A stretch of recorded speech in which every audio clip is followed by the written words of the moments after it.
Desa Sungai Nibung merupakan desa pemekaran yang terletak di Kecamatan Siak Kecil, Kabupaten Bengkalis.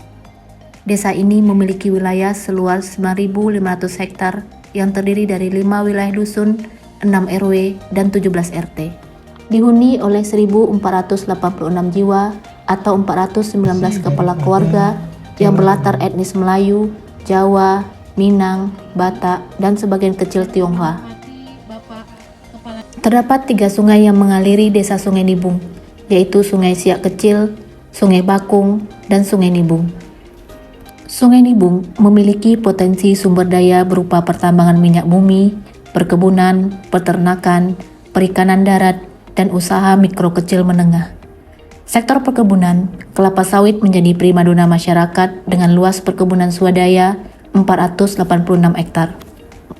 Masalah perubahan iklim yang melanda berbagai wilayah turut pula dirasakan masyarakat Sungai Nibung.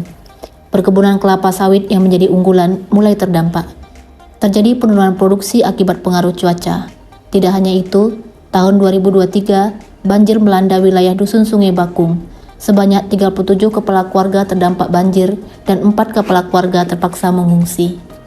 Untuk menghadapi tantangan ini, tim dosen jurusan Sosiologi Universitas Riau yang dipimpin Yoskar Kadarisman mengambil peran mengatasi masalah dengan melakukan pengabdian kepada masyarakat. Kelor ini Pak, dia mudah, Bu ya, dia mudah tumbuh. Kita kayak ubi kayu, kita potong, kita tanam, dia jadi. Ini contoh daun kelor yang di stek Pak. Jadi nanti kalau udah besar dia, kita potong aja nih cucu, tumbuh dia. Tapi ini kualitasnya kurang baik. Ini kami sebagai contoh. Yang kami bawa ini Pak, ini adalah yang dibibitkan dari biji. Dan dia nanti kalau yang di yang dibibit, dia kayak ubi kayu, ada ininya nanti, ada umbi-umbinya. Ada isinya dia. Ini yang dibibit Pak, dari biji itu. Tapi kalau yang di stek ya kayak ini akar-akar aja gitu. Nah, ini yang kami bawa ini adalah, maaf agak nyombong sedikit Pak, ini yang berkualitas Pak.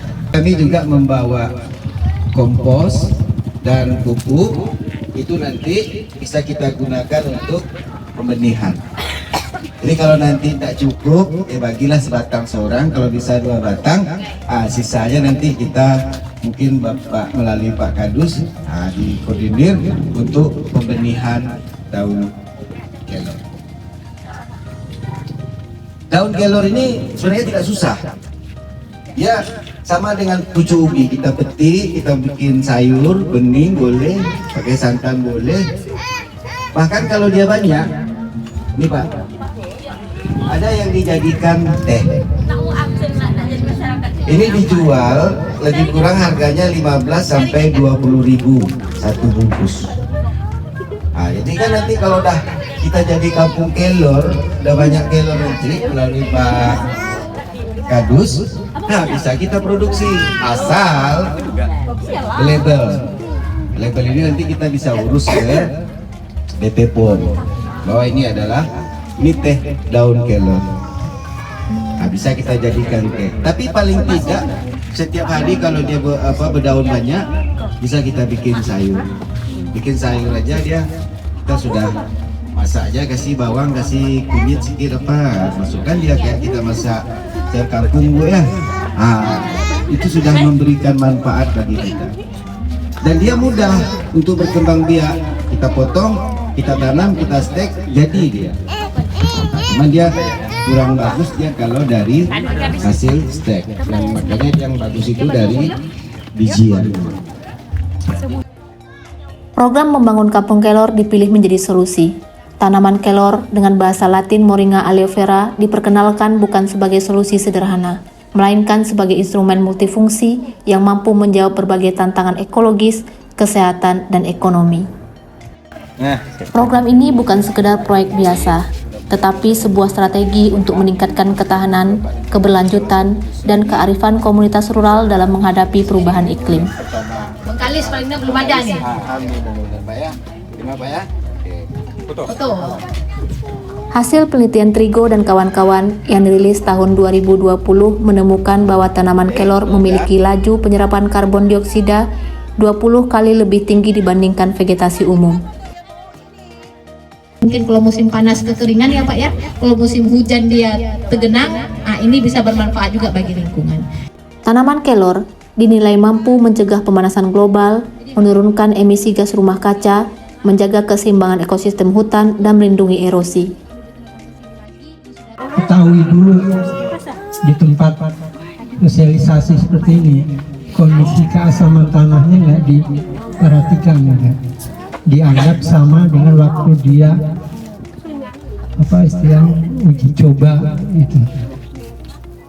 Gimana caranya kalau tanaman ini kita dimasukkan di lahan sawit itu, apakah mengganggu kira-kiranya tanaman ini, ataupun tanaman ini di tempat yang terbuka, ataupun boleh di samping-samping rumah, ataupun di samping-samping sawit tadi. Itu pertanyaan Pak pertama. Kedua, jadi Bapak bilang kan ini untuk pengobatan tensi ataupun segala macam itu untuk mencegah lah kan. Cara untuk pengelolaan itu kayak mana Pak? Seumpamanya daun itu kan tadi apanya itu nggak boleh masuk, rangkainya itu kan cuma daun doang. Jadi daunnya seberapa banyak dipergunakan dan airnya seberapa banyak, setelah itu kita didiskan ke kompor, berapa lama itu bisa menjadi pengobatan. Hakmen itu aja Pak pertanyaan saya. Yang akan mengganggu juga tanaman lain kalau dapat yang bisa kena sinar matahari untuk proses pertumbuhan lebih cepat. Memang bisa di tempat yang udah teduh-teduh ini, cuman dia agak lambat karena dia membutuhkan sinar matahari. Cuma ya dia nggak perlu harus lahan yang luas ditumpang sarikan juga bisa. Jadi kalau di bawah pohon sawit ya yang agak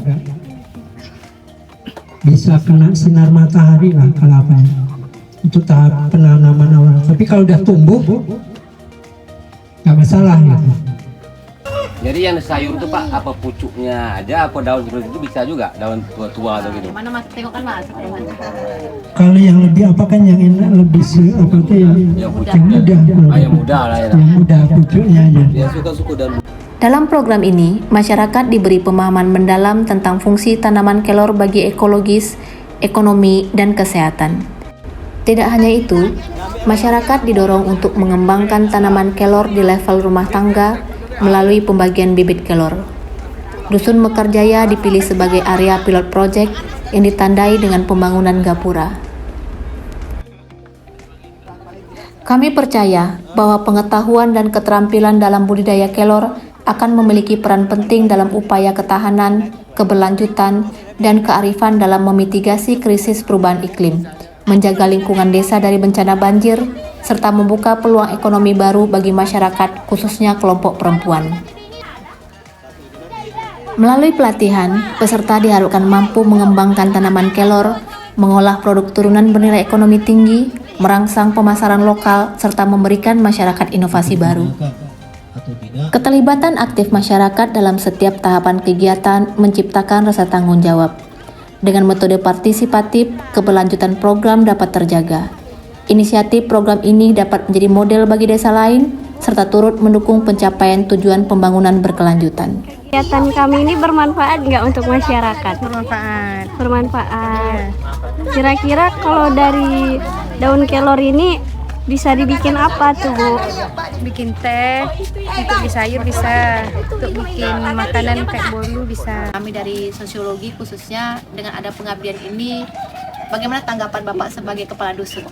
Ya, yang jelas harapan saya program ini bisa bermanfaat sangat besar terhadap masyarakat, khususnya masyarakat Desa Sungai Nibung, karena tanaman ini bukan aja di segi kesehatan, juga bisa sedikit menambah dari perekonomian masyarakat. Jadi harapan saya mudah-mudahan ini bisa menjadi berkembang, khususnya untuk Desa Sungai Nibung dan juga Dusun Bekerja menjadi tanaman unggulan, misalnya kan unggulan dusun ataupun desa istilahnya kan. Inilah harapan saya ke depan. Ini kan juga nanti akan kan kita di programnya menjadikan ini kampung kelor ya Pak Iya, ya. betul. Kampung kelor, jadi harapan Bapak ke depan ini berkembang ya. Iya. Berkembang ke depan. Kira-kira apa manfaat dari kegiatan ini Pak bagi Bapak dan masyarakat nih pada siang hari ini? Yang jelas manfaatnya yang pertama itu tadi ilmu Pak. Apa Bu? Ilmu yang jelasnya kan. Karena selama ini masyarakat mengenal tanaman kelor ini sebagai tanaman mistis, ya kan. Tapi alhamdulillah karena ada program ini sudah menambah pengetahuan yang jelas pada masyarakat umum di Sumatera Jaya, ya kan, khususnya tahu manfaatnya itu dari segi kesehatan dan juga seperti apa namanya itu terhadap alam lingkungan, ya kan. Jadi besar manfaatnya. Jadi harapan saya dari ke depan bisa dikembangkan. Jadi harapan kami juga Pak dengan adanya pengabdian ini nanti bisa dikembangkan. Iya. Kami juga berharap nanti Bapak melalui sebagai kepala dusun nanti membina masyarakat, mengarahkan masyarakat. Kami juga berharap ini bisa kami kontrol jika ada produk nanti Pak, produk sehingga ada nanti perubahan dari program kita ini kepada masyarakat. Paling tidak satu rumah satu pokok kelor nanti bisa Bapak kontrol sebagai kepala dusun ditolong Pak, sehingga nanti kita bisa bekerja sama. Itu saja Pak, terima kasih. Mudah-mudahan kita bisa terus bekerja sama. Iya, yang untuk terakhirnya ya saya sebagai mewakili masyarakat mengucapkan terima kasih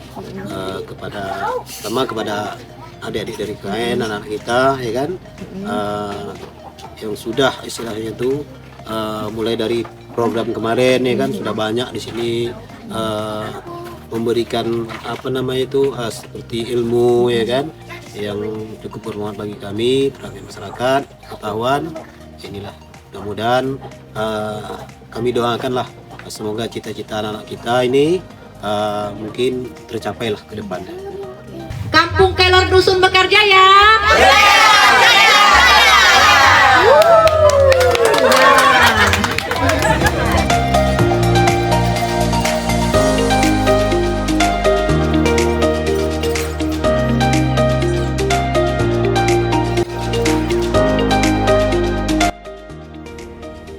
Program ini menjadi sebuah gerakan komprehensif untuk mencintai lingkungan agar tetap lestari, berkelanjutan, dan berkearifan.